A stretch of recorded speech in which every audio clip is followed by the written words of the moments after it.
Ako po si Miss Winnie at ito ang ating kwento. Magandang araw po, Miss Winnie.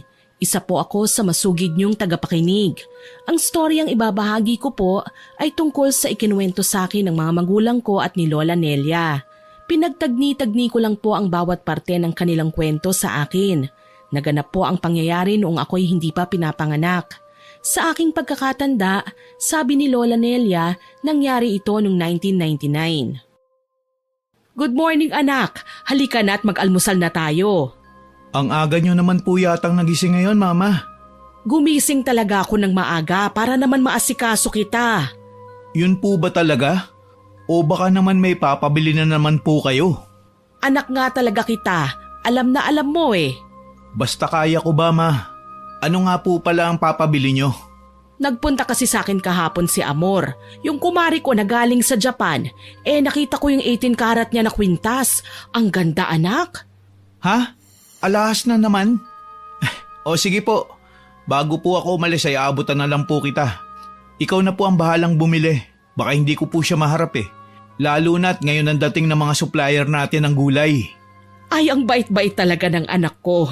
Napakaswerte ko talaga. Salamat anak ha. Masayang-masaya si Nelia sa sinabi ng kanyang anak. Kaya naman magana siyang nag-almusal. Nang matapos na silang kumain, pumasok na muna si Sam sa kanyang kwarto para kumuha ng pera at gamit niya. Hindi naman nagtagal ang binata. Pagkakuha ng gamit at pera ay lumabas na rin siya. Bago magtungo sa kanilang malaking gulayan ay inabutan nga niya ang ginang ng pera. Nagniningning naman ang mga mata ni Nelia sa tuwa. Masayang kumaway pa siya sa anak nang umalis ito gamit ang kanilang owner jeep. Babay anak, mag-iingat ka! Nang mawala na sa paningin niya ang sasakyan ng anak, masayang-masaya siyang pumasok muli sa loob ng kanilang bahay. Sinalubong naman siya ni Tina na matagal nang nagtatrabaho sa kanila bilang kasambahay. Mukhang masayang-masaya po kayo, madama. Aba, syempre, may pambili na naman ako ng alahas ko. Tunay ngang maswerte po kayo kay Sir Sam. Sinabi mo pa, nasaksihan mo naman ang pagpapalaki namin sa kanya ng yumao kong asawa, hindi ba? Opo, bata pa lang po ako ay nasa sa inyo na ako. Nasaksihan ko po kung paano nyo punuin ang pagmamahal ang binata kong amo. Oo nga pala, baka gabihin ako mamaya. Bibili ako ng bago kong kwintas eh. Mamamasyal na rin kami ng mga amiga ko. Ikaw na munang bahala rito sa bahay ha? Opo. Lumipas ang mga araw, isang gabi umuwi si Sam kasama si Dang, ang kanyang nobya. Kilala naman ito ni Nelia na kasintahan ng kanyang anak. Pero ngayon lang niya dinala ang dalaga sa kanilang bahay. Mas madalas na si Sam ang nagpupunta sa bahay nila Dang. Pero hindi niya pinagtuunan ng pansin yun. Basta masaya siya. Bukod sa nabili niya ang gusto niya, ay nakakapagyabang pa siya sa mga kumari niya. Kumusta ka na, Dang? Ngayon ka lang yata nadalaw dito ah. Ayos lang po ako. Medyo abala lang po ako sa pwesto namin sa palengke ng karnihan. Oo nga pala, kamusta ang meat shop ng magulang mo? Nakakabawi na ba kayo sa pagkalugi? Opo, sobrang laki po ng utang na loob namin kay Sam sa pagtulong niya po sa amin noon. Ma, dito po kakain ng hapunan si Dang ha.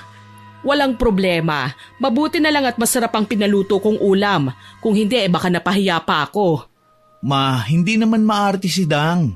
Kahit na, sandali at ipahahanda ko ng hapunan. Tina, maghanda ka na ng hapunan. Ilabas mo na ang mga espesyal na kubyertos ko.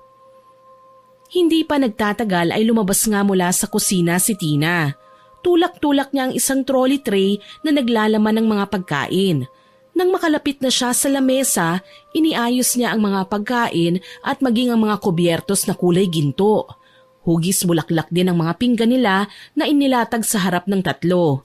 Nagtataka namang napatingin si Dang sa kanyang nobyo. Tingin na nagtatanong. Hindi naman napigilan ng binata ang matawa. Mahal, normal yan. Ganyan talaga si Mama pag may importante siyang bisita. Bakit? Hindi ka ba nagagandahan? Mahal ang bili ko sa mga yan. Hindi po. Hindi po yun ang ibig kong sabihin. Parang masyado lang pong sosyal. Ay nako, dapat masanay ka na. Lalo na kung ikakasal kayo ng anak ko. Hindi pwedeng hindi bonggang mga gamit sa bahay. Ma, simple lang naman po si Dang. Naninibago lang po siya. Kaya nga dapat ay masanay na siya. Hay nako, kumain na nga tayo. Mas masarap ang putsero kapag mainit. Naging hudyat yon para magsimula na silang kumain. Sa kalagitnaan ng pagkain nila, patuloy lang sa pagyayabang si Nelia sa mga alahas at mga gamit niya sa bahay. Panay lang naman ang tango ni Dang, habang si Sam ay hindi na lang nakikinig sa mga sinasabi ng ina. Pagkatapos ng araw na yon, mas napapadalas ang punta ni Dang sa bahay ng mag-ina. Hindi naman problema yon kay Nelia. Ang mahalaga ay naibibigay pa rin ng kanyang anak ang kanyang kapritsyo. Isang araw ng linggo, hindi nagbukas ng pwesto si Sam. Niyaya niya ang kanyang ina na mamasyal, pero tinanggihan niyo ni Nelia. May iba kasi siyang gusto. Ma, pasyal tayo. Matagal na rin tayong hindi lumalabas eh. Wag na anak, pero may hihilingin sana ako eh. Ay nako, mukhang malaki-laki po ang hihingin nyo ah. Pang down payment lang naman anak. Naalala mo ba yung ninang mo? Nakabili siya ng bahay at lupa ron sa bagong subdivision. Magandang investment yun. Ang alam ko po, hindi pa tapos ang pagpapatayo ng mga bahay dun. Isa pa, wala nang available na house and lot. Pwede namang magpa-reserve na tayo eh. Magbibigay lang tayo ng kalahati. Ma, hindi biro ang halaga ng mga ganyan. Saka hindi ako sigurado kung sapat na ang ipon ko. Naku, kayang-kaya mo yan. Hindi naman ganun kalaki ang down payment eh. Tapos maipapangalan na natin sa atin ang lupa. Sige na anak. Pag-iisipan ko po muna. Tignan ko rin po muna kung kaya. Salamat anak ha. Alam kong hindi mo naman ako matitiis. Napapailing si Sam. Alam niya sa sarili niya na pwedeng masaid ang ipon niya. Pero wala siyang magawa. Alam niyang maganda naman ang gusto ng kanyang ine. Lalo na at lumalaki ang halaga ng mga lupa sa panahong yun. Ilang oras pa ang lumipas at tinahak na nila ang daan papunta sa bangko para maglabas ng pera. Pagkatapos doon ay dumiretso sila sa sinasabi ni Nelia na subdivision. Namangha rin si Sam. Bukod sa bago pa lang ang subdivision, maganda rin ang lugar. Malapit sa lahat. Naiisip na ng binata na darating din ang araw na siya rin ang makikinabang sa lahat ng luho na iyon ng kanyang ina. Ang ganda rito, hindi ba? Sosyal pa ang lugar. Mukhang maganda nga po. Anak, huwag ka nang magdalawang isip. Balang araw mapupunta rin naman sa'yo ang lupa na to. Paghahanda na rin sa future. Tama ba ako? Sige, pero kailangan muna natin makipag-usap sa namamahala rito. Tinungo nila ang opisina ng namamahala sa subdivision. Madali lang ang naging proseso ng mga yun. Iba talaga ang nagagawa kapag may hawak ka ng pera. Nang matapos nila ang pag-i-inquire, ay ipinakita na sa kanila ang mga pwesto na available pa. Isa na nga roon ang pinakakantong pwesto. Hindi na nag-isip si Nelia at kaagad na pinili ang lugar na yon. Bukod sa maganda ang pwesto, ay malapit pa sa pinakabukana. Hindi na rin sila nagtagal doon. Simula ng araw na yon ay wala nang ginawa si Nelia kung hindi magyabang ng magyabang sa mga kumari niya. Hindi rin siya natitigil. Kahit pa nga ang kaharap na lang niya ay ang kanilang kasambahay na si Tina. Grabe, nasasabik na ako. Pag nakaipon na ulit si Sam, bahay naman ang hihilingin ko sa kanya. Ay naku madam, hindi naman po kayo kayang tiisin ni Sir Sam eh. Paniguradong makakapagpatayo po kayo ng mas magandang bahay. Tumpak, pagagandahin ko talaga. Tapos panay mamahaling gamit ang ilalagay ko. Sana po ako pa rin po ang kasama nyo pag nangyari po yun. Aba, nasa sayo yan. Kung hindi mo kami iiwan, ikaw pa rin ang mamamahala sa palasyo ko. Malakas na tumawa pa si Nelia, habang si Tina naman ay mas lumaki ang pagkakangiti. Sa buong maghapon na silang dalawa lang ang nasa bahay, panay ang pagyayabang ni Nelia. Ipinagyayabang din niya ang plano niya kapag naitayo na ang bahay. Lumipas pa ang mga linggo. Isang hapong umuwi si Sam, kasama niya ang kanyang nobya. Pero hindi kagaya ng dati na nakangiti ang dalawa. Mababakas din ang pag-aalala sa mukha ng binata. Kaya hindi nakatiis si Nelia na magtanong. Ayos ka lang ba anak? May sasabihin po sana kami sa'yo. May problema ba sa pwesto? Ay, wala po mama. Ano pala? Hay nako Sam, wag mo na nga akong pag-isipin pa. Ano ba kasi yun? Buntis po si Dang. Pero handa naman po akong panagutan siya. Kaya lang po nagalaw ko na ang ipon ko. Ano? Buntis si Dang? Paano? Naku naman Sam, alam mo bang obligasyon sa pagpapamilya? Ano bang plano nyo? Magpapakasal po kami, pero hindi pa po sa ngayon. Ano?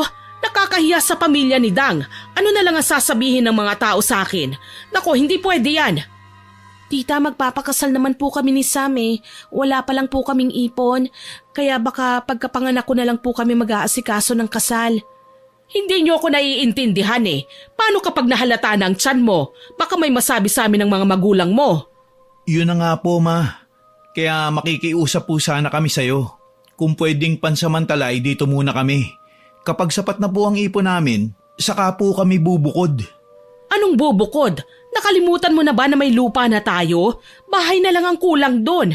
Kung makakaipon lang din kayo, pwede nyo namang patayuan ng bahay yon. So, pwede po bang dito muna kami?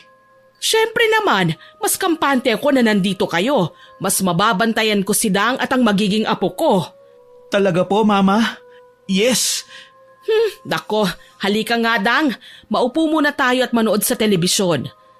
Tina, magluto ka ng tinola. Lagyan mo ng maraming malunggay ha, para maging healthy ang magiging apo ko. Napakamot na lang sa kanyang ulo si Sam. Hindi niya inakalang ganun kadaling tatanggapin ni Nelia ang kalagayan ng kanyang nobya. Masayang pinagmamasdan na lang niya ang dalawang mahahalagang babae sa buhay niya. Kinabukasan, maagang umalis si Sam. Naiwan sa bahay sina Nelia at Dang kasama ang kasambahay. Kaya nang magising si Dang ay natataranta siya. Ayaw niyang may masabi sa kanya ang biyanan. Ngunit paglabas pa lang niya ng kwarto ay bumungad na kagad sa kanya ang nakangiting mukha ni Nelia. Good morning, Dang. Kumusta ang tulog mo? Komportable ka ba naman sa bahay namin? Hindi ba malamok? O kaya mainit? Good morning po. Ayos lang po. Napakasarap nga po ng tulog ko eh. Hindi ko na namalayang umalis na po pala si Sam. Pasensya na po kayo ha. Ano bang hinihingi mo ng pasensya? Ayos lang yun, lalo na at buntis ka. Ay, oo nga pala, maghilamos ka na para makakain na tayo ng almusal. Naku, nakakahiya naman po. Pinaghintay ko pa po kayo.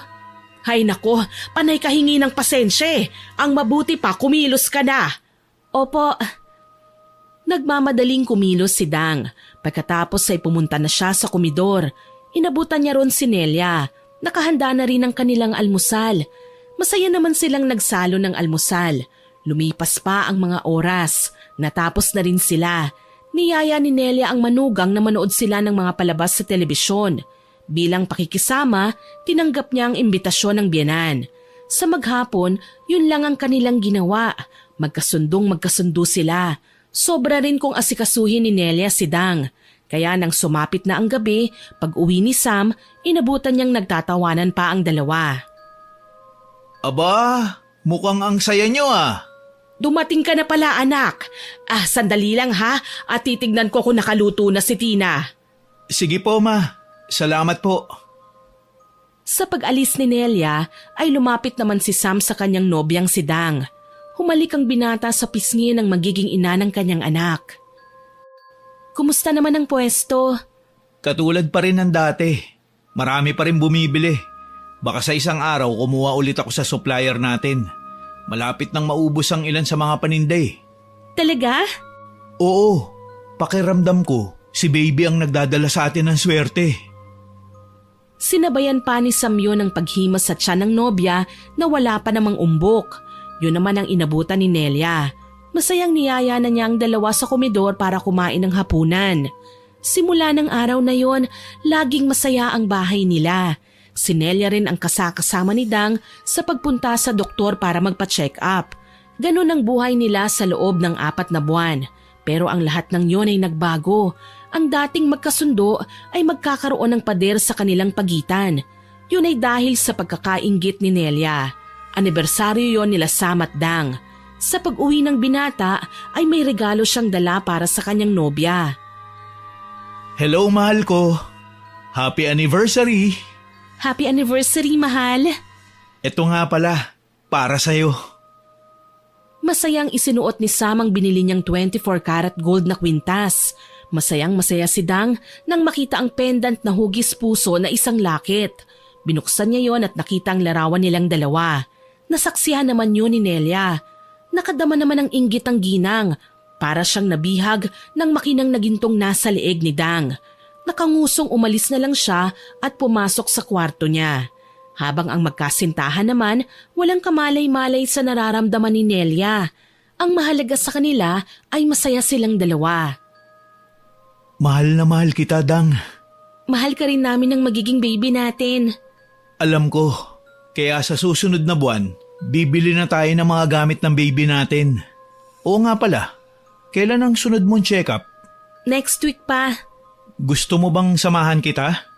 Naku, hindi na kailangan. Sinasamahan naman ako lagi ni Mama Nelia eh. Talaga? Oo, mahal. Napakabait ni Mama Nelia sa akin. Malaki ang pasalamat ko sa kanya.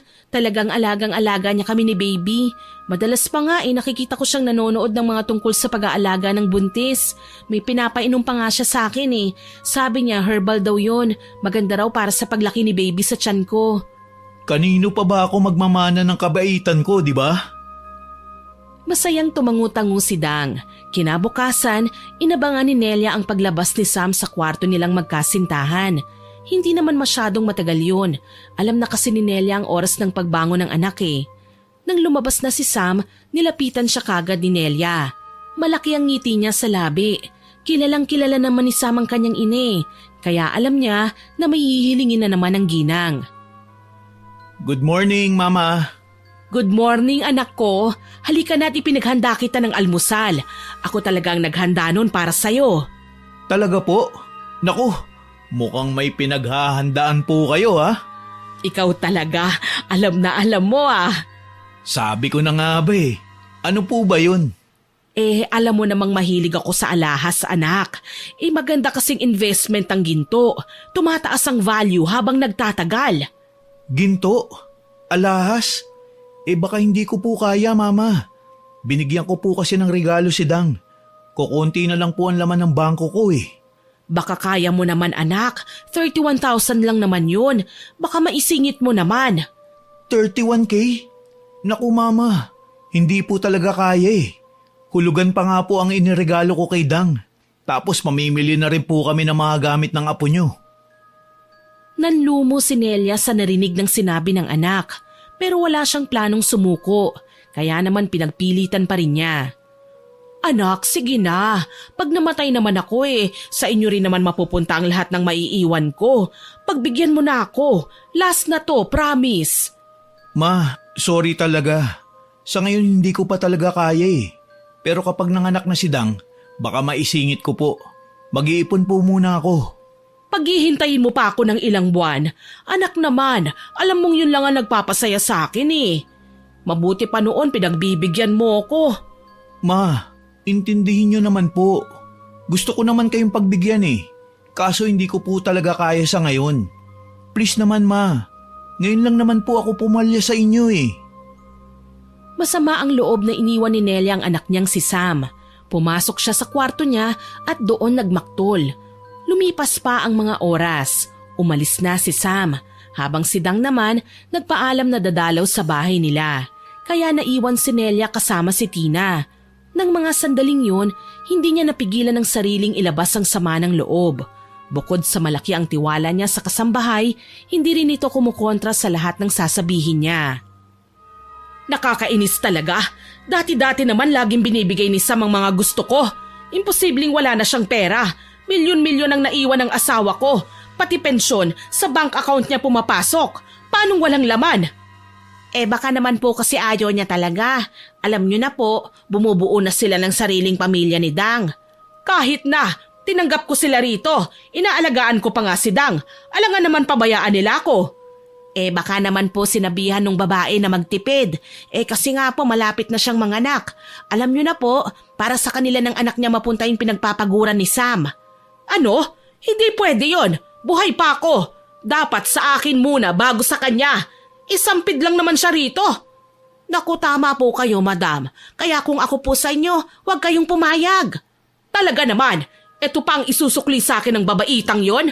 Inalagaan ko na nga siya at tinanggap na maging parte ng pamilya namin. Tapos pagdadamutan pa niya ako? Mas lalo pang ginatungan ni Tina ang galit ni Nelia. Marami pa siyang sinabi na maaaring makasira kay Dang hanggang sa umabot na ang kanilang usapan tungkol sa kakilala ng kasambahay na may kaalaman sa itim na mahika. Totoo, madam. Magaling magparusa si Mang Ato. Marami ng sikat na tao ang lumapit sa kanya at lahat sila masaya sa trabaho niya. Sigurado ka ba sa sinasabi mo? Matutulungan niya ako para maturuan ng leksyon ng babaeng walang utang na loob? Abay, oo naman po, madam. Hindi ko po kayo ilalapit doon kung hindi po ako sigurado. Ayoko pong mapahiya sa inyo, ha? O sige, alam kong loyal ka sa akin, kaya naniniwala ako sa'yo. Day off mo bukas, hindi ba? Opo, pwede ko kayong samahan kung interesado kayo. Sige, samahan mo ko bukas. Magkano bang kailangan kong ihanda? Depende po sa inyo. Kinabukasan nga ay nagpunta sila sa sinasabi ni Tina na makakatulong kay Nelia. Pero pagdating doon, para siyang nagdadalawang isip, lalo na nang makita niya ang itsura ng bahay ng may kaalaman sa itim na mahika. Sigurado ka ba talagang dito yun? Ang baho-baho rito. Paano natitiis ng mga sikat na tao na magpunta rito sa ganitong lugar? Pasensya na po, madam. Ganyan po talaga rito. Malapit po kasi sa bukid Pero sinisigurado ko po sa inyo na magaling po talaga ang manggagaway na to. Ay nako, siguraduhin mo lang talaga na magaling ang isang to Naku, kapag pumalpak ka, tatanggalin kita. Hindi po papalpak to, maniwala po kayo. Hindi ko naman po irerekomenda si Mang Ato kung mapapahiya ako Oo na, naniniwala na ako. Halika na nga at baka himatayin pa ako sa baho rito. Sabay na naglakad ang dalawa palapit sa maliit na kubo ni Mang Ato. Sa kanilang paglapit, saktong bumukas ang pinto na yari sa kawayan. Yumuko si Tina at bumati kay Mang Ato sa lingwaheng hindi naiintindihan ni Nelia. Hindi niya maiwasang tumaas ang kilay. Napansin naman yun ni Tina. Ay, pasensya na po kayo, madam. Ganun po kasi kami magbatian ng mga Bisaya Okay. Mang Ato, siya po ang amo ko. Nandito po kami para humingi ng tulong. Pumasok kayo sa loob. Sa pagpasok nila sa loob ng kubo ni Ato ay may kakaibang naramdamang kilabot si Nelia. Parang may hanging dumampi sa kanyang balat na nagdulot ng pagtaas ng kanyang mga balahibo. Kaya naman hindi niya naiwasang yakapin ang sarili. Nakita naman yun ni Tina. Kaya tinapik niya ang balikat ng ginang at binigyan ng kasiguruhan ng amo. Taimtim namang tinitigan ni Ato si Nelia. Kaya mas lalong nakadama ng takot at hilakbot ang ginang. Mukhang hindi naman buo ang loob ng isinama mo, Tina. Nasabi mo ba sa kanya na hindi tatalabang bisa ng mahika ko kung siya mismo'y hindi naniniwala at nag-aalangan? Hindi. Hindi ako nag-aalangan. Desidido ako sa gusto ko. Hindi ko po siya ilalapit sa inyo kung hindi niya gusto, Mang Ato.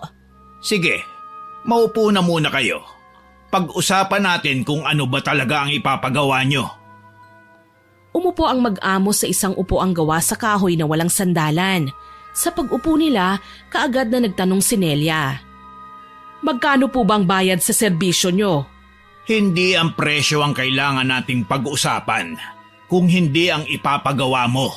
Kahit ano na, basta maturuan ang leksyon ng manugang ko. Sigurado ka ba? Oo naman, siguradong sigurado ko. Ayos ba sa'yo na pahirapan ko ng husto? Hindi pwede. Dala niya ang apo ko Basta yung mahihirapan lang siya, pero hindi malalagay sa alanganin ng apo ko. Ang ibig pong sabihin, parurusahan pero hindi masyadong mahihirapan.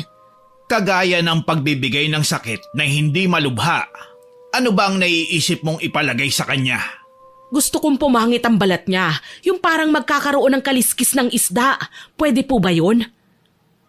Napatango na lang si Mang Ato, pero ang totoo, nais niyang mapailing.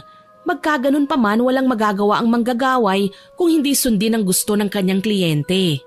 Lumipas pa ang mga araw. Hinihintay ni Nelia ang mangyayari kay Dang. Pero hanggang ng mga sandaling yun, wala pa rin namang nangyayari. Kaya hindi niya maiwasang magduda. Kinumpronta naman niya ang kanyang kasambahay. Tina, akala ko ba magaling ang Mang Ato na yon? Bakit hanggang ngayon wala pa rin nangyayari? Maghintay lang po tayo, madam. Baka hindi lang po natin nakikita pero meron na. Nako, siguraduhin mo ha. Ang laki pa naman ang binigay ko. Hindi biro ang 10,000 ha. Ibinenta ko pang isang alahas ko para dyan. Wag po kayong mag-alala. Oo nga po pala, Heto na nga po palang pinagawa niyong herbal na iinumin ni Dang. Hinaluan ko na rin po yan ng binigay na likido ni Mang Ato. Akin na, dadalhin ko muna sa kanya. Ay, sana naman tumalab na. Nagsasawa na akong makipagplastikan. Bitbit ang isang basong naglalaman ng herbal na inumin, nagpunta si Nelia sa hardin kung nasaan si Dang. Ilang beses pa siyang humugot ng malalim na buntong hininga bago pilit ang ngiting lumapit sa nakatalikod na manugang. Dang, eto na ang inumin mo. Ay, naku mama, nag-abala pa po kayo. Eto namang batang ito, hayaan mo na lang ako. Gusto kong masiguradong maayos ang paglaki ng aking apo, lalo na at unang apo ko ang nasa sinapupunan mo. Ang swerte ko po talaga sa inyo, mama. Maraming salamat po. Maswerte rin naman ako eh. Sigurado kasing maganda at gwapo ang mga magiging apo ko sa inyo ni Sam. O sige na, inumin mo na ang juice, espesyal kong pinagawayan kay Tina. Walang pag-aalinlangan o pagdududa namang ininom ni Dang ang ibinigay na inumin ni Nelia. Lingid sa kaalaman niya ay ngumisi ang ginang, lalo na nang masaid ng buntis ang herbal juice. Kinagabihan, natatarantang lumapit si Sam kay Nelia. Nalilito man ang ginang ay parang alam na niya kung ano ang nangyayari. Ano bang nangyayari? Kumalma ka nga. Hindi ko po alam, pero kailangan po nating dalhin si Dang sa ospital. Ano bang nangyari? Natutuyo po ang balat niya. Tapos may mga nalalaglag na parang kaliskis. Hindi na po sana namin papansinin yun eh. Akala po kasi namin simpleng pagbabalat lang. Kaso po bigla na lang naging makate. At bawat matutuklap, nagkakaroon ng bakas sa balat niya. Hindi ko na po alam ang nangyayari. Ano? Kumalma ka. Dadalhin natin siya sa ospital. Nagkunwaring nag-aalala si Nelia sa kalagayan ni Dang. Kasama pa siya ng mga ito pagpunta sa ospital. Lumipas pa ang 1 linggo. Nakauwi na nga ng bahay si Dang. Pero ang lagay ng kanyang balat ay wala pa ring pagbabago. Lihim na natuwa naman si Nelia. Pero patuloy pa rin siya sa pagkukunwaring pag-aasikaso sa manugang niya. Lingid sa ginang, lumapit na sa isang albularyo ang kanyang anak na lalaki. At doon natuklasan niya ang lihim ng kanyang ina. Kaya pagdating pa lang niya, kaagad niyang hinarap ang ginang na kalalabas lang sa silid nilang magkasintahan. Ma, kailangan po natin mag-usap. Tungkol saan, anak? Alam kong alam niyo po ang dapat natin pag-usapan, ma. Pero sige, tungkol po kay Dang. Biglang kinabahan si Nelia sa tono ng kanyang anak. Mababakas din sa mukha niyang nakasimangot at galit ito. Kaya naging malikot ang mga mata ng ginang. Nagdahilan pa siyang ilalagay muna sa kusina ang kanyang bitbit na planggana. Magkaganon pa man, nakasunod lang sa kanya si Sam. Hanggang sa kusina, hindi siya nilubayan ng anak. Nang maibaba na nga niyang planggana sa lababo, ay kaagad na humarap siya sa anak niya. Ano bang tungkol kay Dang ang pag-uusapan natin? Nanggaling po ako sa albularyo. Alam niyo po bang lumabas sa tawas kay Dang? Siyempre, hindi. Ano bang sabi ng albularyo? Nakulam si Dang. Kulam? Anak, nasa modernong panahon ka na. Hindi rin kita pinalaking naniniwala sa mga ganyan. Baka naman niloloko ka lang ng albularyo. Magkano naman ang binayad mo ron? Talaga po ba? Kaya po ba nahulaan niya na kayo ang gumawa nun sa mapapangasawa ko? Sandaling natahimik si Nelia. Namutla siya at nanlamig din ang mga kamay. Nagulat siya nang malaman ng anak niya ang totoo. Huminga ng malalim si Nelia. Buo ang kanyang loob na itanggi ang anumang ibabatong kasalanan sa kanya ng anak. At dahil kilala niya ang anak, sinubukan niyang dramahan ng lalaki. Pinagbibintangan mo ba ako? Anak, nanay mo ko. Paano ko magagawa ang bagay na yon? Huwag niyo na pong itanggi, ma. Ikaw lang naman ang kadugo kong nakatira rito sa bahay. Alangan naman ang baby na nasa tiyan ni Dang ang gagawa nun. Malakas na sinampal ni Nelia si Sam. Nagulat pa silang dalawa sa nangyari, sapagkat yun ang unang pagkakataon na sinaktan niya ang kanyang anak. Nang makahuma siya, plano sana niyang lapitan ang anak, pero dumistansya ito sa kanya. Kinakabahan at natatakot. Yun ang nararamdaman ni Nelia ng mga sandaling yun. Anak, patawad. Hindi ko sinasadyang sampalin ka. Nabigla lang ako. Nasaktan lang ako sa pagbibintang mo sa akin. Talagang itinatanggi niyo pa? Tanggap ko po ang pagsampal niyo sa akin. Pero hindi ang pagsisinungaling. Nakalimutan niyo na po ba ang sinabi niyo sa akin nung bata pa ako? Masamang magsinungaling. Walang lihiman po sa atin. Tayo lang ang magkakampi. Pero ngayon, hindi ko na po alam kung magkakampi pa po tayo. Anak, makinig ka naman sa akin. Hindi kita niloloko. Hindi ako nagsisinungaling. Wala talaga akong alam sa sinasabi mo eh. Mahal na mahal kita. Hindi ko rin magagawang saktan si Dang. Hindi lang dahil sa nobya mo siya, kung hindi dinadala niya rin ang apo ko. Tama na, Ma. Alam ko na ang totoo. Bakit ba patuloy ka pa rin nagsisinungaling? Kung talagang mahal niyo po ako, hindi niyo po gagawin ang ginawa mo. Hindi mo na ako pinaniniwalaan? Paano pa ako maniniwala, Ma? Alam niyo po ba na pinipilit kong isipin na sana'y ibang tao ang may gawa? Pero lahat ng nasa tawas, tinuturo po ay kayo. Gusto mo talaga yung totoo? Sige, aaminin ko. Ako nga ang nagpakulam kay Dang, pero hindi naman malala ang pinalagay ko sa kanya eh. Sinigurado kong hindi maaapektuhan ang apo ko. Ang sama niyo. Hindi na kayo ang mama ko na maalaga at mapagmahal. Ginawa ko lang naman yun dahil dinedemonyo niya ang utak mo. Kaya nga pinagdadamutan mo na ako eh. Mas lalong naiyak si Sam sa narinig na sinabi ni Nelia. Hindi siya makapaniwalang yun ang iniisip ng ginang sa kinakasama niya. Napupuot siya sa sarili niyang ina, pero kahit na ganun pa man, hindi niya magawang sumbatan ng ginang. Tatalikod na sana siya para puntahan ang kinakasamang nagpapahinga sa kwarto, pero hinawakan siya sa braso ni Nelia. Anak, patawarin mo ko. Nagtampo lang naman ako nang hindi mo ko napagbigyan eh. Nainggit kasi ako sa kwintas na binigay mo kay Dang. Tapos tinanggihan mo pa ako. Pakiramdam ko hindi na ako mahalaga sa'yo. Napakamakasarili ninyo. Huwag po kayo mag-alala. Bukas na bukas, aalis na lang kami ni Dang dito. Ayoko mapahamak ang magiging anak ko dahil lang sa hindi ko kayo napagbigyan. Iiwan mo na ako? Pabayaan nyo na lang ako. Huwag din po kayo mag-alala. Wala kaming dadaling gamit dito sa bahay nyo. Nanlulumong napaupo si Nelia, habang si Sam naman ay tumalikod na at tuluyang nagpunta sa kwarto nila ni Dang. Kinabukasan ay talagang tinutuo nga ni Sam ang sinabi sa kanyang ina. Umalis sila ni Dang nang walang dala maliban sa mga damit nila. Hindi man sang-ayon doon si Dang ay hindi niya mapigilan ng nobyo, pero nag-aalala pa rin siya sa kanyang biyenan. Mahal, sigurado ka bang iiwan natin si Mama Nelia? Malulungkot yun. Nung una pa lang dapat ito na ang ginawa ko eh. Ang tanga ko kasi. Ano ba kasi ang pinagtalunan nyo? Bakit ba ayaw mong sabihin sa akin ang dahilan ng paglipat natin? Basta, ang mahalaga, bubukod na tayo. May nakausap na ako kagabi. May lilipatan na tayo. Doon mas maganda ang kapaligiran para sa inyo ni baby. Ang bilis mo namang makahanap? Kailangan. Isa pa, maganda ang lugar. Bukod sa sariwa ang hangin, makakapagpwesto pa ako ng mga gulay sa harapan. Sige na, magpahinga ka na muna. Malayo-layo pa ang biyahe natin. Ha? Paano nang pwesto niyo sa palengke? Huwag mo nang isipin yun. Kaya naman sigurong patakbuhin yun ni Mama eh. Pero matanda na si Mama. Dapat ay nagpapahinga na lang siya. Ang mahal ko talaga. Huwag mo nang isipin yun. Malakas pa si Mama. Kaya magiging maayos pa rin siya.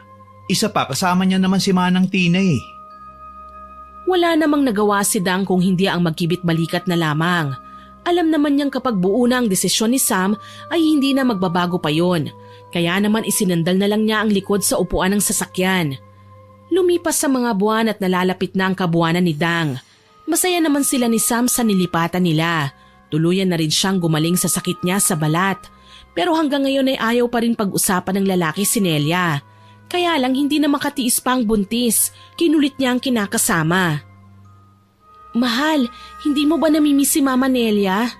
Siyempre namimiss. Siya kaya ang nagluwal sa akin. Yun naman pala eh. Bakit hindi tayo dumalaw sa kanya? Hindi pwede. Malayo ang biyahe. Baka matagtag ka. Ayokong may mangyari sa inyo na magiging baby natin. Miss ko na kasi si Mama Nelia eh. Pati yung herbal juice niya. Noon pakiramdam ko napakalakas ko kapag nakainom ako noon. Tulog na tayo. Napagod ako kanina eh. Napilitan namang sumang-ayon si Dang. Humiga na lang siya ng maayos pagkatapos humalik sa kinakasama. Isang araw ng Huwebes, Wala noon si Sam. Bumiyahe ang lalaki papunta sa Baguio para kumuha ng mga sariwang gulay. Naiwan naman sa kanilang bahay si Dang. Isang bisita ang dumating at yun ay si Nelia. Masayang-masaya naman si Dang nang makita ang kanyang biyenan. Mama! Mama Nelia! Naku, mabuti po at nakadalaw kayo. Miss na miss ka na po namin. Ako rin, na-miss ko kayo. Ay, pasok po kayo. Gusto po niyo ng kape? Hindi na anak, dinalaw ko lang talaga kayo. Nasaan nga pala si Sam? Wala po siya ngayon, Mama Nelia. Bumiyahe po para kumuha ng sariwang gulay. Ah, ganun ba? Oo nga pala, dinalhan kita ng soup. Saan ba ang kusina nyo? Naku, ako na po yan. Hindi na, ako na lang. Pagbigyan mo na si Mama. Ang tagal ko kayong hindi na alagaan ng apo ko eh. Masayang sumang-ayon naman si Dang. Lingid sa kaalaman niya ay may ibang plano si Nelia. Planong gagamitin niya para sa susunod niyang gagawin. Lumipas pa ang mga oras. Panay ang kwentuhan ng dalawa. Doon naman napansin ni Nelia ang mahahabang kuko ng manugang. Kaya sinita niya ito at pinagsabihan. Ano ba yung kuko mo, anak? Dapat laging maiksi at malinis ang kuko mo. Malapit ka ng mga anak. Hindi ka naman yata inaasikaso ni Sam eh. Nakuyari talaga sa akin ang batang yon. Naging abala lang po siya nitong mga nakaraang linggo. Malinis pa naman po ang mga kuko ko dito sa kamay. Hindi ko lang po talaga kayang gupitan ng mga kuko ko sa paa. Ako na lang ang gagawa. Tutal ay gusto kong makabawi sa inyong mag-ina. Sumang-ayon na lang si Dang. Habang si Nelia naman ay masayang-masaya. Hindi dahil sa nakukuha na naman niya ang loob ng manugang, kung hindi dahil sa makakakuha siya ng kailangan niya. Lumipas pa ang mga oras, magdidilim na nun, kaya nagpasya si Nelia na magpaalam na kay Dang. Tinangkang pigilan ng buntis ang kanyang biyenan, pero nagdahilan na lang si Nelia na marami pa siyang aasikasuhin sa naiwang pwesto. Sa pag-alis ni Nelia ay siya namang dating ni Sam. Kaagad na ibinalita ni Dang ang pagdalaw ng biyenan. Namutla naman si Sam at kaagad na tinanong ang kanyang kinakasama. Bakit daw siya nagpunta rito? Saka paano niya nalaman kung nasan tayo? Ay, hindi ko na itanong eh. Masyado kasi ako naging masaya sa pagdating ni Mama Nelia. Pinagluto pa nga niya ako ng chicken soup eh. Ang sarap-sarap. Wala ka namang nararamdamang kakaiba? Ha? Wala. Bakit? May dapat ba akong maramdamang kakaiba? Wala. Wag mo nang isipin ang sinabi ko. May takot man sa dibdib ay inisip na lang ni Sam na hindi na gagawin ulit ng kanyang ina ang dating pagkakamali. Inialis na lang niya ang pagdududa at pag-aalinlangan kay Nelia. Habang si Nelia naman ay muling pumunta kay Mang Ato. Pero sa pagkakataong yun, mag-isa na lang siya. Lakas loob na kumatok siya sa kawayang pinto. Kaagad na bumukas naman yun at lumabas si Mang Ato. Ano na naman ang kailangan mo? Teka, hindi mo yata kasama si Tina. Hindi ko talaga siya isinama. Sige, pumasok ka at sa loob natin pag-usapan ang ipapagawa mo. Yun nga ang ginawa ni Nelia. Pumasok siya at dire-diretsyong umupo sa upuang walang sandalan. Sinabi na rin niya kagad ang pakay niya. Nandito ako para pagawan ulit ang manugang ko. Noong nakaraan, ibinalik sa akin ng albularyo ang pinagawa mo. Alam mo bang ilang araw akong hindi makatanggap ng mga kliyente dahil doon? Handa akong magbayad ng doble. Basta gusto kong baliwin mo si Dang. Hindi ako sigurado kung pagbibigyan pa kita. Paano kung ibalik na naman sa akin ang albularyo ang pinapagawa mo? May ibang paraan ba para hindi bumalik sa'yo ang mga pinagagawa ko? Merong isang paraan. Pero delikado. Saka baka hindi mo kayanin ang kabayaran. Marami akong pera. Kayang-kaya ko kahit magkano. Malakas na tumawa si Ato. Para namang nainsulto si Nelia. Kaya naman sumimangot siya. Mas lalo pang nadagdagan ang inis niya nang tumayo ang manggagaway at nagtungo sa isang parte ng kubo kung saan maraming mga bote. Dala ng kuryosidad, sumunod naman si Nelia. Sa kanyang pagsunod ay nanghilakbot siya nang mapagtanto ang laman ng mga bote. Mga insekto yun at mga iba't ibang parte ng laman loob. Halos masuka pa siya nang makitang kumuha ng isang bote si Mang Ato at binuksan yun. Mang Ato, ano bang mga yan? Kung talagang desidido ka na sa desisyon mo, kinakailangan mapainom mo ang likidong pinagbabarang ko nito sa gusto mong ipakulam. Pero may kaakibat itong kabayaran. Handa ka ba sa kahihinatnan ng gagawin natin? Oo naman, hindi ako aatras. Kung hindi lang dumating sa buhay ng anak ko ang dang na yon, baka hanggang ngayon ay kasama ko pa ang anak ko. Nakukuha ko pa sana ang mga luho ko. Wala akong pakialam kahit ano ba ang maging kapalit. Ang mahalaga sa akin mawala si Dang. Pero gusto kong mabuhay ang apo ko, ha? Sige, tutulungan kita. Pero hindi mo na pwedeng bawiin ang ibibigay kong sakit sa kanya. Kapag nangyaring nagbago ang isip mo, hindi na kita matutulungan pa. Lalo na kung nakatanim na ang kulam. Naintindihan mo ba ako? Hindi ko po babawiin ang desisyon ko. Sige, ano ba ang ipapagawa mo? Gusto ko nga siyang mabaliw, mapuno ng takot at pighati. Gusto ko siyang mahirapan. Siguraduhin mo lang na hindi mapapano ang apo ko. Sige, mukhang hindi na nga magbabago ang isip mo. Tandaan mo lang na wala ng atrasan sa oras na masimulan ko na ang ritual. Sumang-ayon si Nelia. Kaya naman nagsimula na si Mang Ato sa pagdarasal sa mga anitong natatakpan lang pala ng kurtina. Pinanonood lang ng ginang ang ginagawa ng matandang manggagaway. Hindi man lang siya nangahas na gumawa ng kahit kaunting ingay. Habang pinapanood yon, nararamdaman ni Nelia ang unti-unting pag-init ng hangin sa kanilang paligid. May kakaibang amoy din siyang naaamoy, kaya naman napatakip siya ng kanyang ilong. Pero kahit na nakatakip na ang ilong niya, hindi pa rin nakaligtas ang ilong niya sa amoy ng malansa na may halong amoy asupre. Ilang oras din ang lumipas bago natapos si Mang Ato sa kanyang pagriritual. Inaantok na nga si Nelia na kanina lang ay nanonood pa. Tapos ko na ang ritual. Ginawa kong mas ligtas sa batang nasa sinapupunan ng manugang mo ang likidong ginawa ko. Hindi niya na kailangang inumin pa ito. Kailangan lang na maihalo sa ipapaligo niya. Mabilis ang bisa nito, kaya hindi mo na kailangan maghintay ng matagal. Oras lang at paniguradong tatalab na.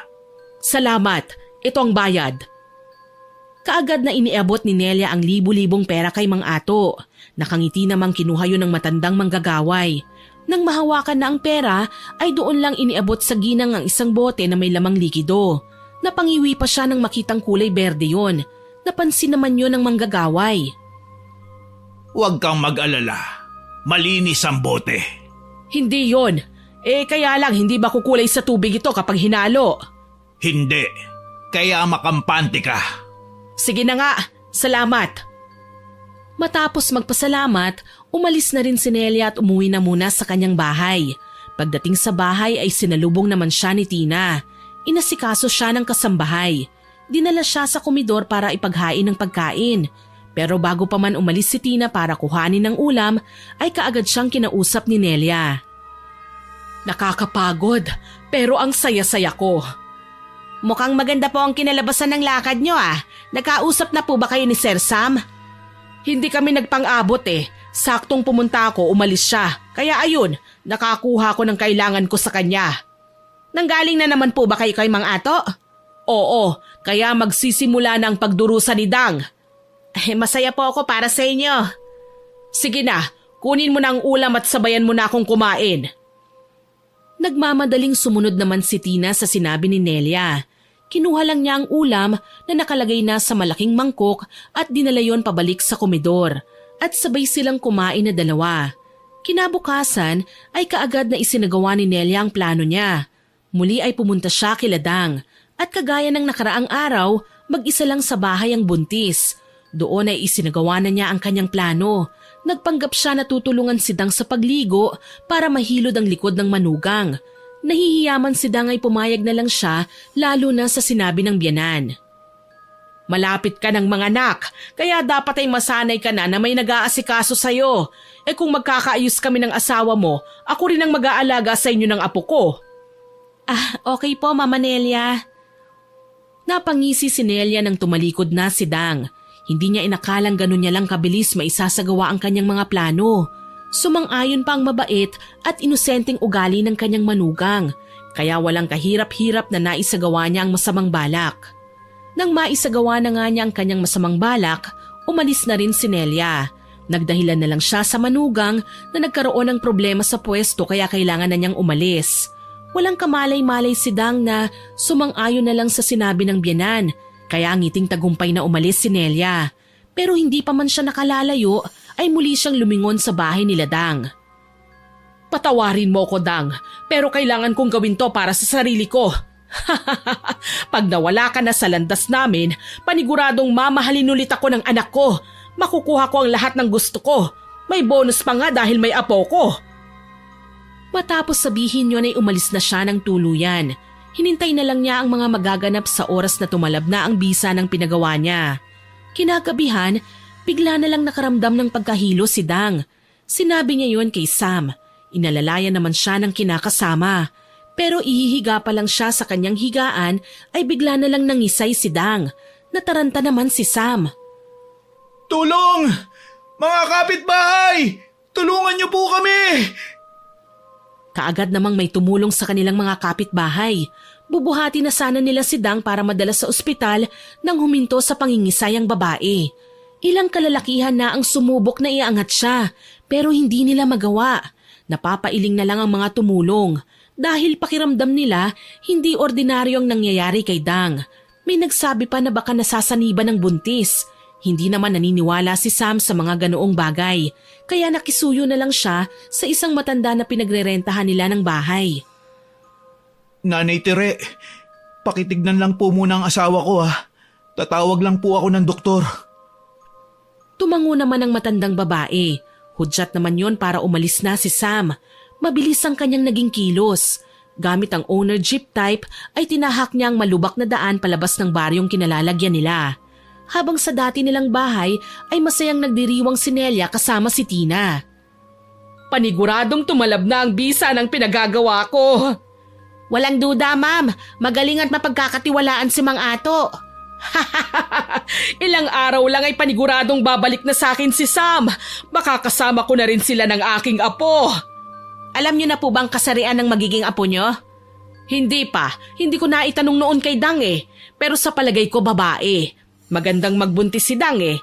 Hindi ko rin siya nakitang namamanas. Hindi rin naman nangingitim ang batok niya. Kaya sigurado akong babae ang magiging apo ko. Sa wakas po, magkakaroon na ng prinsesa ang bahay na ito, madam. Mukhang maswerte po talaga kayo sa buhay. Sinabi mo pa. Kaya bukas na bukas, mamimili ako ng mga gamit ng apo ko. Samahan mo ko ha? May nakita akong magandang kuna kina Mrs. Fernandez.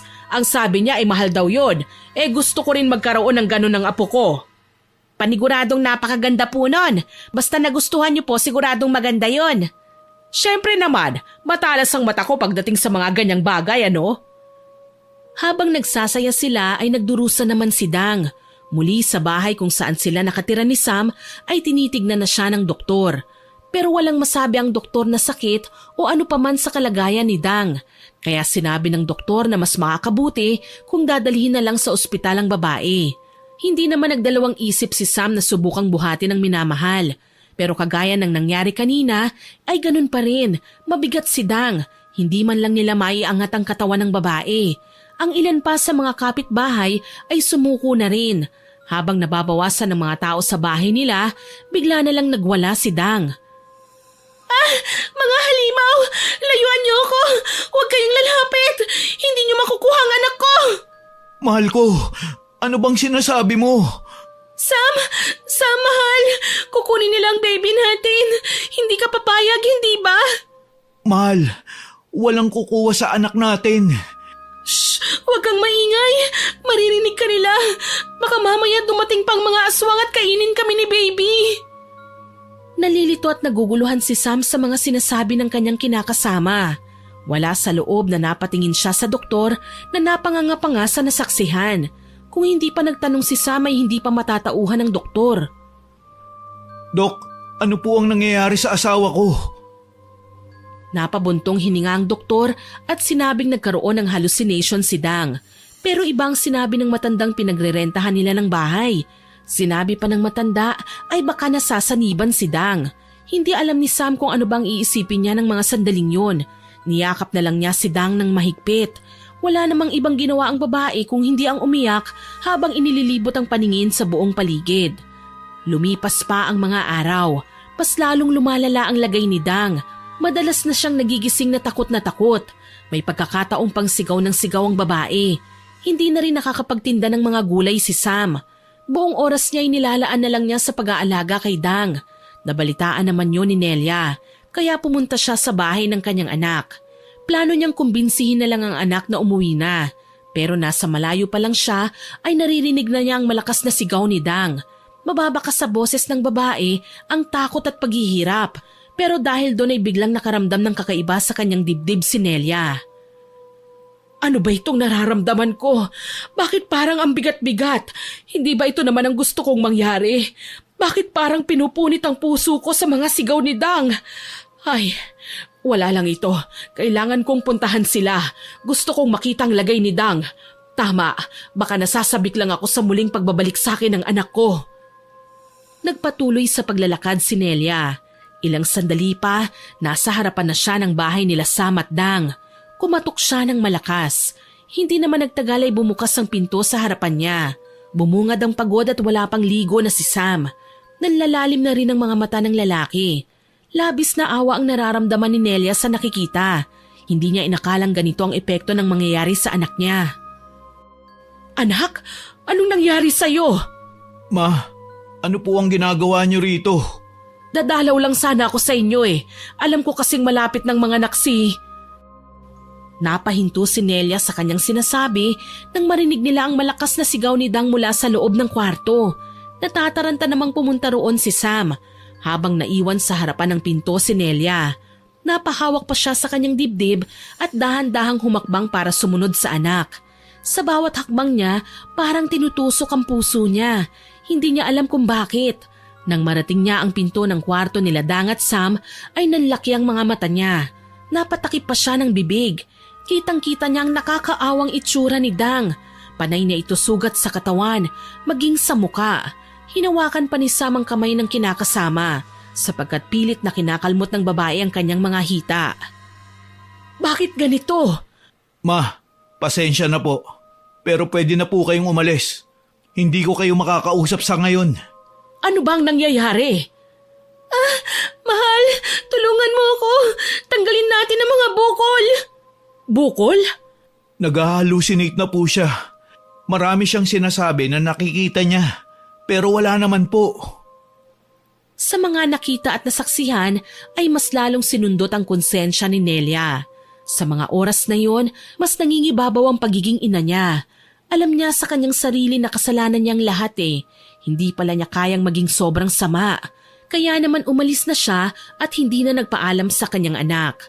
Nagmamadali siyang pinuntahan si Mang Ato. May nais siyang ipabago sa matanda. Umabot din ng ilang oras bago siya nakarating sa bahay ni Mang Ato. Marahas siyang kumatok sa pintuan ng matanda. Hindi naman nagtagal at pinagbuksan siya ng manggagaway. May ipapagawa ka na naman ba? Gusto kong bawiin ang pinagawa ko sa manugang ko. Hindi kinakaya ng konsensya ko, lalo na nang makita ko siya. Teka, nakalimutan mo na ba ang sinabi ko sa'yo? Hindi mo na pwedeng bawiin pa ang natapos na. Pumayag ka sa sinabi ko. Binalaan pa kita at paulit-ulit kitang tinanong. Akala ko ba'y sigurado ka na? Galit lang ako noon, naiinggit, pero hindi ko inakala na ganito palang mararamdaman ko. Pasensya ka na, pero hindi talaga kita matutulungan. Isa pa ay... Parang awa mo na, Mang Ato. Lahat gagawin ko para mawala ang bisa ng pinagawa ko.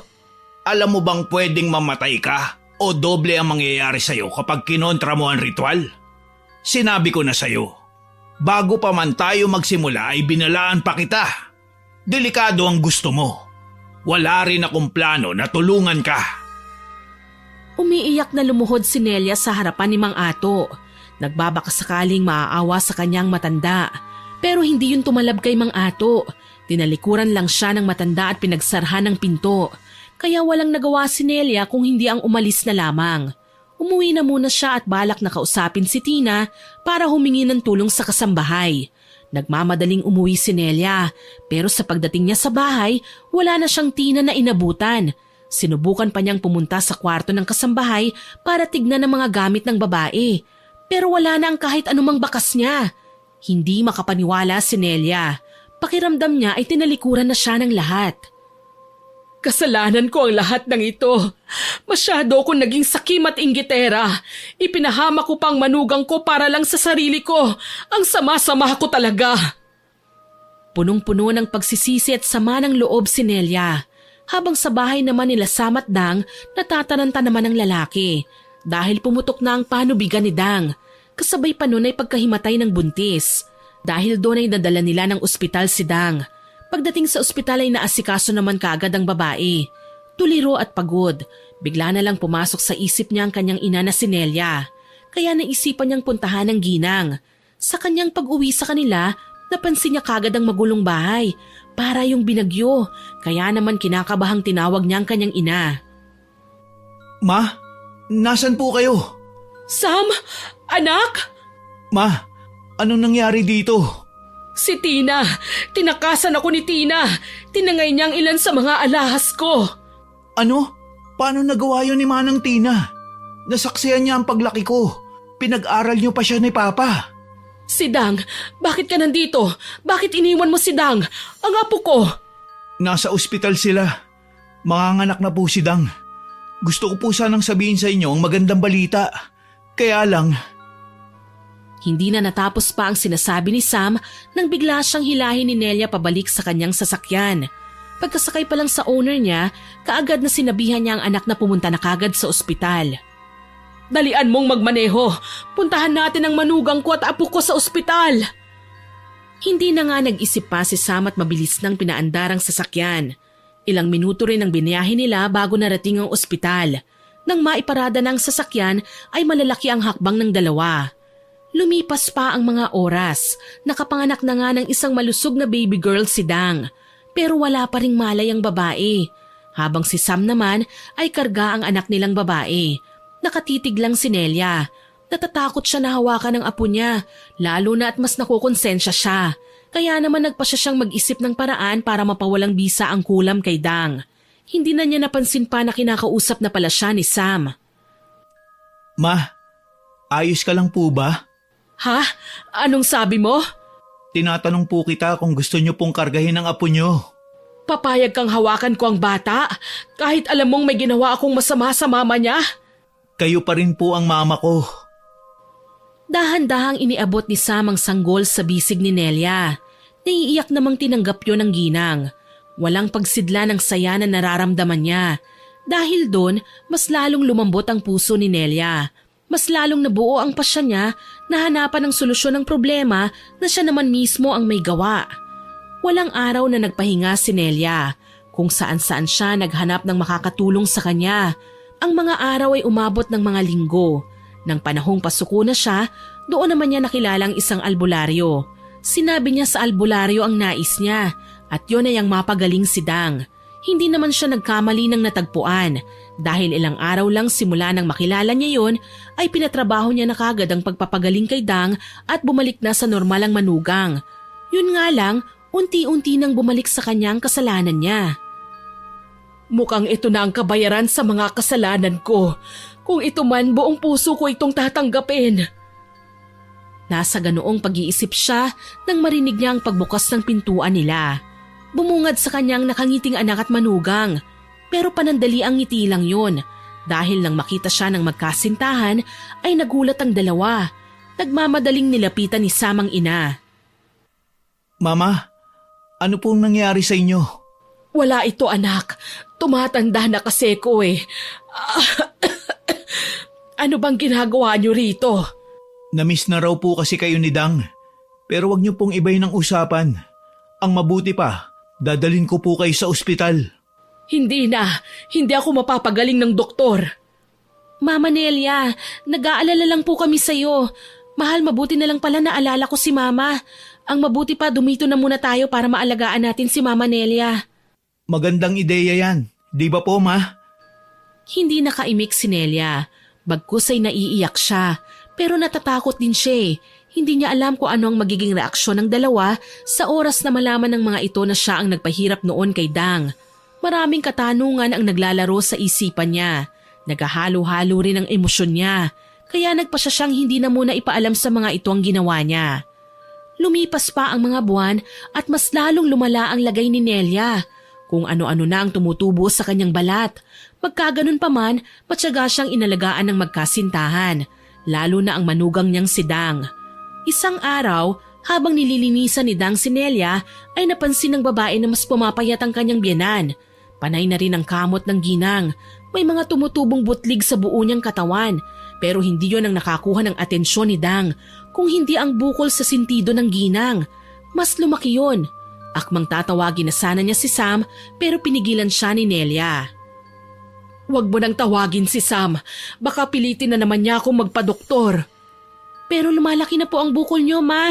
Dumadami na rin po ang mga butlig niyo sa katawan. Hindi pa rin po kayo nakakakain ng maayos." "Hayaan mo na. Hindi rin naman magtatagal pa ang buhay ko." "Mama Nelia, wag naman po kayong magsalita ng ganyan. Tandaan niyo po, may apo po kayong naghihintay sa paggaling niyo." "Anak, may gusto sana akong aminin sa iyo eh.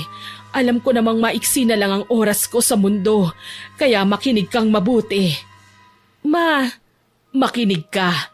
Alam kong wala kang pinakitang pahangit sa akin. Napakabait mo pa nga, kaya hindi ako nagtataka kung bakit minahal ka ng anak ko."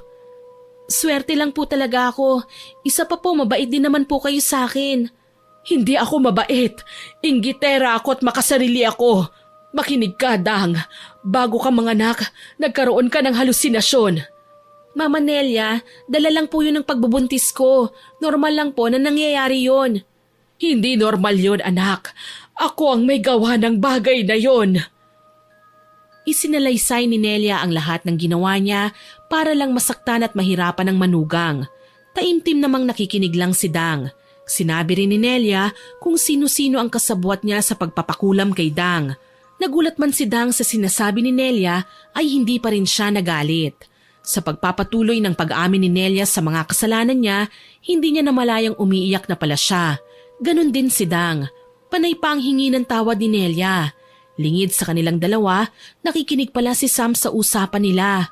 Hindi makapaniwala ang lalaki sa mga narinig niya. Pero mas naiintindihan na niya ngayon ang nangyayari. Kaya naman nag-isip na lang siya ng solusyon sa pinagdadaanan ng ina. Nasa ganoong senaryo siya nang bigla na lang lumitaw sa harap niya ang nagulat niyang kinakasama. "Sam? Kanina ka pa ba dyan?" "Oo, narinig ko ang usapan niyo ni Mama." Napamulagat si Dang sa sinabi ni Sam, kaya naman hinila niya palayo sa kwarto ng ginang ang kinakasama. Nagpatangay lang sa kanya ang lalaki. Nang marating nila ang sala kung saan nakalagay ang kuna ng anak nilang natutulog, ay mahinahon na kinausap ni Dang si Sam. "Mahal, alam kong mali ang nagawa ni Mama, pero sana hindi ka magalit sa kanya. Naiintindihan ko naman siya eh.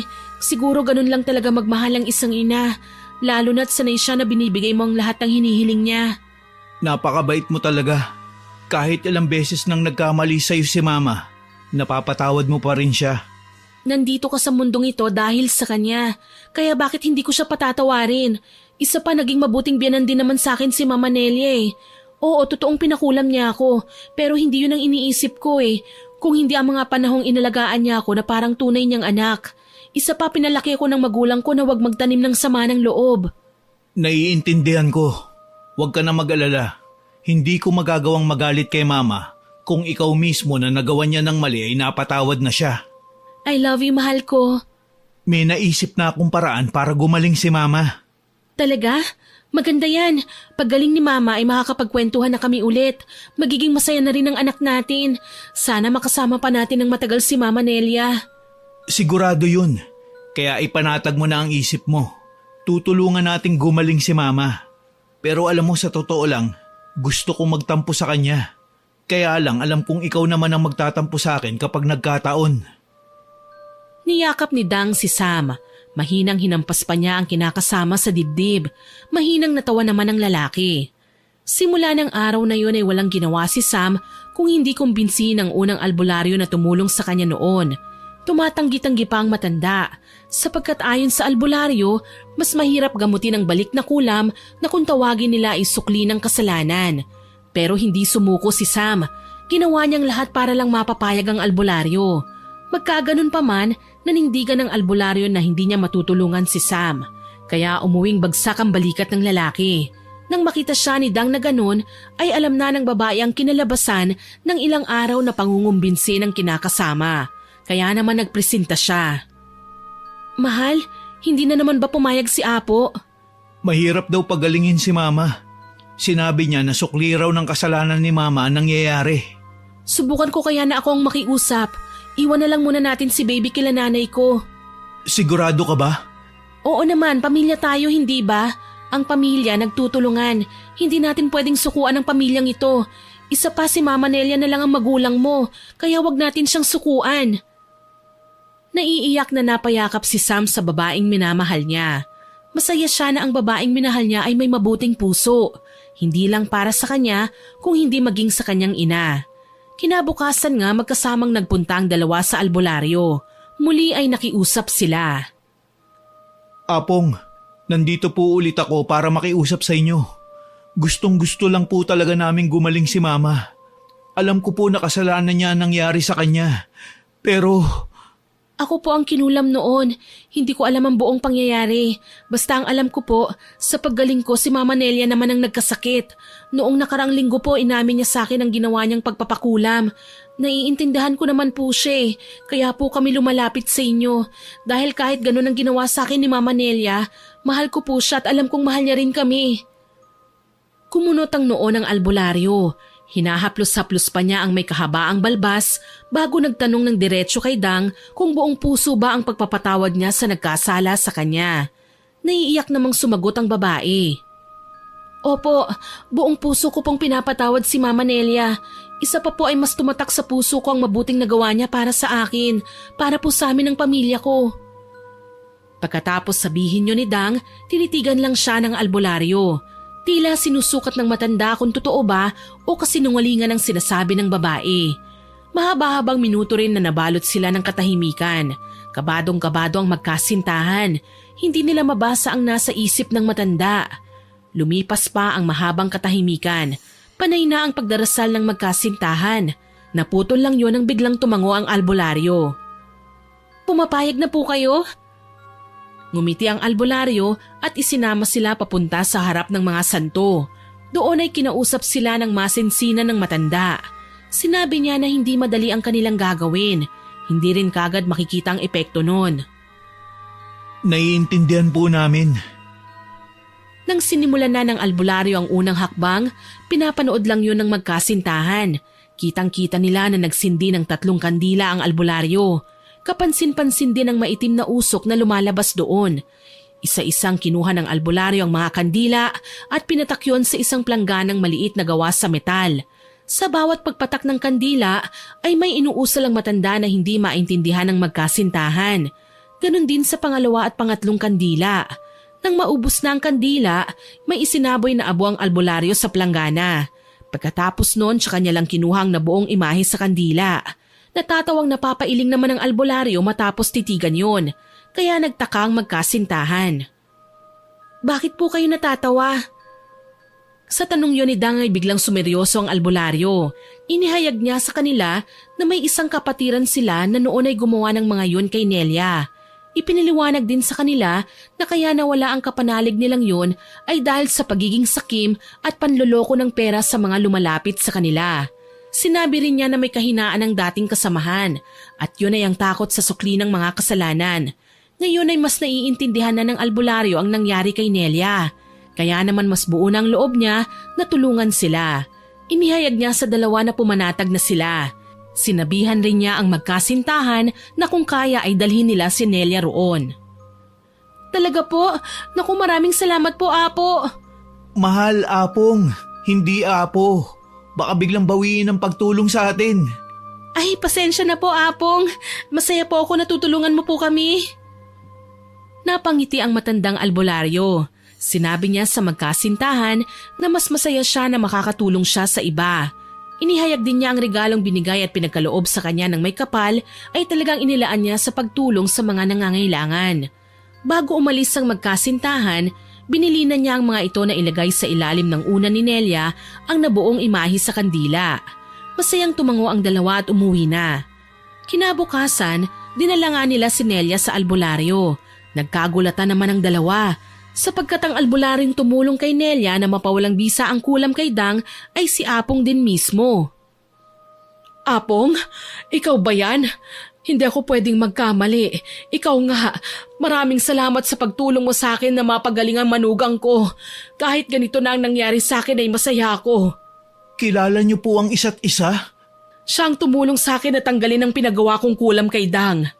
Kung kilala niyo po siya, bakit hindi po kayo nagpagamot sa kanya? Tanggap ko ang kaparusahan ko. Isa pa'y sinabi niya naman sa akin ang pwedeng mangyari sa desisyon kong pagpapatanggal ng kulam. Kaparusahan ko rin ito sa pagiging masama ko. Ma, huwag niyo pong sabihin yan. Kailangan ka pa po namin. Kailangan ka pa po ng apo mo. Tama si Dang, Mama. Kailangan ka pa ng baby Nadia natin. Kaya wag niyo po kaming sukuan. Tumikhim ng mahina ang albularyo. Humingi naman ng dispensa ang tatlo. Matapos ang kanilang pag-uusap ay nagsimula na sa panggagamot ang albularyo. May inusal itong dasal. Habang ginagawa yon ay pinadaan sa kandila ng matanda ang malapad na dahon. Nung sumapat na ang init ay tinapal na yon sa butlig at bukol ni Nelia. Paulit-ulit na ganon ang ginawa ng matanda. Nang malagyan niya na ang lahat, may isang dasal pa siyang ginawa.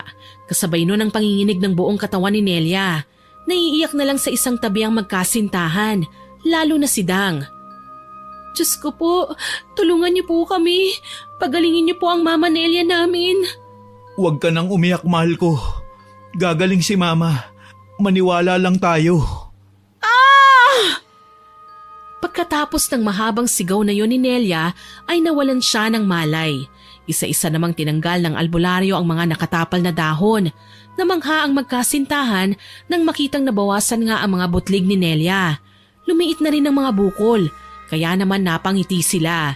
Pero sinabi ng albularyo na hindi pa tapos ang gamutan dahil hindi pa niya natatanggal ang lahat ng lason na ipinasa lang sa kanya ng tunay na salarin. At yun ay walang iba kung hindi si Mang Ato. Pero bubuti naman po ang lagay ni Mama, hindi ba? Ngumiti ang albularyo. Sinabihan silang pumanatag. Sinabi rin niya sa magkasintahan na hindi siya titigil hanggat hindi na ilalabas lahat ni Nelia ang pinasang lason ng tunay na salarin na siyang dapat na tumatanggap ng sukli ng kasalanan. Lumipas pa ang mga linggo. 3 beses nilang dinadala si Nelia sa albularyo hanggang sa araw na yon. Apong, nandito na kami para sa huling proseso ng gamutan. Oo nga pala, nagdala kami ng mga gulay bilang pasasalamat sa lahat. Ayaw mo naman kasing tanggapin ang mga binabayad namin sa iyo eh. Ipinaliwanag naman ng albularyo na hindi siya pwedeng tumanggap ng bayad. Paraan niya raw yun para maging mabilis at mabisa ang gamutan. Sinabi rin niya na hindi simpleng gamutan ang ginagawa nila kaya mas lalong bawal ang tumanggap ng pera. Naiintindihan naman nila Nelia yon. Lumipas pa ang mga oras. Nakahiga na si Nelia sa papag kung saan siya ginagamot ni Apong. Oras din ang inabot. Mas matagal lang kesa sa mga naunang gamutan. Pero labis na natuwa si Sam at Dang nang makita si Nelia na gumaling na. Masayang inanunsyo na ni Apong na tuluyan ng gumaling ang ginang. Mama Nelia, magaling ka na po. Makakapag-banding na po tayo nila Nadia. Maraming salamat, Apong. Pakiramdam ko hindi lang ako basta gumaling. Lumakas pa ang katawan ko, lalo na ang tuhod ko. Apong, utang po namin sa inyo to. Maraming salamat po talaga. Kapag may oras po kayo, pumunta lang po kayo sa pwesto namin. Libre na po ang mga gulay kumpara sa inyo. Libre na rin po ang sahog. Sa paggaling ni Nelia ay nabago ang buhay ng kanilang pamilya. Mas naging masaya na sila. Sa tuwing makakaramdam ng inggit ang ginang, umiiwas na lang siya. Natatakot siyang maulit na naman ang mga pagkakamaling nagawa niya noon. Lumipas ang mga taon, malaki na rin ang apo ni Nelia. Napatayuan na rin nila ng bahay ang lupang pinabili noon ni Nelia. Masayang nagsasamang mag-asawa at hindi nila iniwan ang ginang. Bagkus ay sinama nila ang ina sa bagong bahay. Pinapaupahan na lang nila ang lumang bahay, kaya araw-araw ay magkasama lagi ang pamilya. Nadia, halika nga rito apo. Abay alam mong matanda na ang lola, hindi na kita mahahabol pa. Mama Nelia, maupo na lang kayo. Uminom po muna kayo ng juice, ako na pong bahala kay Nadia. Nako, masyado mo na naman akong inaalala eh. Kaya ko pa naman. Ma, wag nang makulit. Ay teka, May pasalubong nga pala ako para sa mahalagang babae sa buhay ko. Mula sa bag na dala ni Sam, inilabas niya ang 3 maliliit na kahon ng alahas. Na unang nagbukas noon si Nadja. Dahil sa bata pa, inakala niyang laruan yun. Pero isa yung singsing na gawa sa ginto. Habang si Nelia naman, nag-aalangang kuhanin ng kahong iniabot sa kanya ng anak niya. Nang makita yun ng batang babae, ay siya na ang kumuha at nagbukas. Mula sa kahon, inilabas ni Nadja ang isang singsing na may diamanting maliit. Isinuot niya yon sa kanyang lola. Naku anak, hindi ko matatanggap ito. Hindi niyo po ba nagustuhan? Nagustuhan ko. Ano ka ba namang bata ka? Kaya alam kong mahal ito. Mas magandang inipon mo na lang sana para sa apo kong si Nadja. Ma, pagdating ng araw, sa kanya mo rin naman ipapamana eh. Kaya sa ngayon, gamitin niyo po muna. Sabi mo nga po, di ba? Ang lahat ng investment mo ay para rin po sa amin.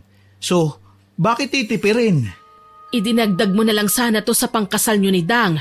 Aba, tumatanda na ako, lumalaki na rin si Nadja. Ano bang plano nyo? Mahal, hindi mo pa pala sinasabi kay Mama? Sinasabi ang alin? Nakangiting itinaas ni Dang ang isang kamay niya. Doon lang napagtanto ni Nelia na ikakasal na ang dalawa. Sobrang saya niya ng mga sandaling yun. Hindi niya napigil ang pagtulo ng kanyang luha. Tumayo siya at mahigpit na niyakap ang dalawa. Nakita naman yun ni Nadja kaya yumakap din siya sa kanila. Napuno ng tawanan ng buong bahay. Sa ngayon ay masaya na kaming namumuhay nila Lola Nelia, Miss Winnie. May kapatid na rin po ako. Mabait po ang mga magulang ko at maalaga ang lola ko. Kahit na ganun pa man ang nangyari sa nakaraan, ipinaliwanag naman sa akin ng mga magulang ko na masama nga ang ginawa ni Lola. Pero hindi siya sobrang sama. Lagi rin nilang bilin sa akin na magpatawad. Pinalaki rin naman nila kung huwag tingnan ng isa o dalawang masamang nagawa ng ibang tao. Balansin ko raw yon sa mabuting nagawa nila sa akin, Miss Winnie. Mahal na mahal ko po ang lola ko, kahit alam ko na may kasalanan siya sa magulang ko. Kaya sa ibang tagapakinig, sana po ay may natutunan kayo sa kwento ko. Hanggang dito na lamang po, maraming salamat po sa pagbabasa ng aking sulat. Ang isa sa iyong avid fan, Nadja. Sana po ay nagustuhan niyo ang aking ibinahaging kwento. Pero bago ko po tapusin ito, hindi makukumpleto ito nang walang shoutout sa masusugid nating listeners. Shoutout po kay Gedeon Coronado, kay Gina Giatinga, kay Darlene Espina, kay Josephine Marcaida, kay Melesio Apostol Esperas. Hello din po kay Starshine Park from Singapore, kay Mira Pampola, kay Rai at Sagaledo family, kay Nita Miano, kay Marites Rosales. Shoutout din po kay Bryson Victoria, kay Ronaldine Cloud, kay Buhay Technician, kay Rick Galanao, kay Consolacion Alvarez at kina Annalisa Chico Diga, kay Julie Tapang, kay Mika Salvador at kay Cristalen Navarro. Hello din po kay Norma Kaligagan, kay Catherine Alinsag, kay Veronica Austria, kay Teresa Dominguez, kay Ma'am Elizabeth Dunca. Shoutout din po kay Lian Monteroso, kay Ma'am Tina Dekit, kay Ma'am Alma Flores, kay Ma'am Belen Malbas, kay Ma'am Rosalina Bugayon, kay Cola Lona. Hello din po kay Ma'am Lydia Lopez na laging present sa mga upload natin, kay Jerlyn Arbado, kay J. Rio Mahilom, kay Sir George Ativo at sa mga kapatid niyang sina Criselda at Crystalline at kay Ate Lisa from Pampanga. Happy listening po sa inyo dyan. Shoutout din po kay Joanna Reyes at sa Reyes family from Navotas, kay Carillo Eve at sa grupo ng EMS Security Guards at sa Berondo at Carillo family. Hello din po kay Sir Marco Nanes at kay Edvic Reyes, happy birthday po. Hello din po kay Sweet Archan at sa Cordova family, kina Sean Rain at Kyrie, kay Inang Ausa at sa Train family, kay Monica Embog at kay Pretty Mix Yasmin. Maraming salamat po sa lahat ng nakinig at nagkomento.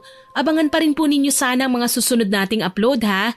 At huwag kalilimutang mag-subscribe, like, share and comment sa kwento natin. Para po mabilis nyong makita kung may bago tayong upload, pindutin nyo lang po ang notification bell para lagi po kayong updated. Aasahan ko pa rin po ang inyong suporta ha. Muli, ako po si Miss Winnie na nagpapasalamat sa inyong walang sawang pakikinig.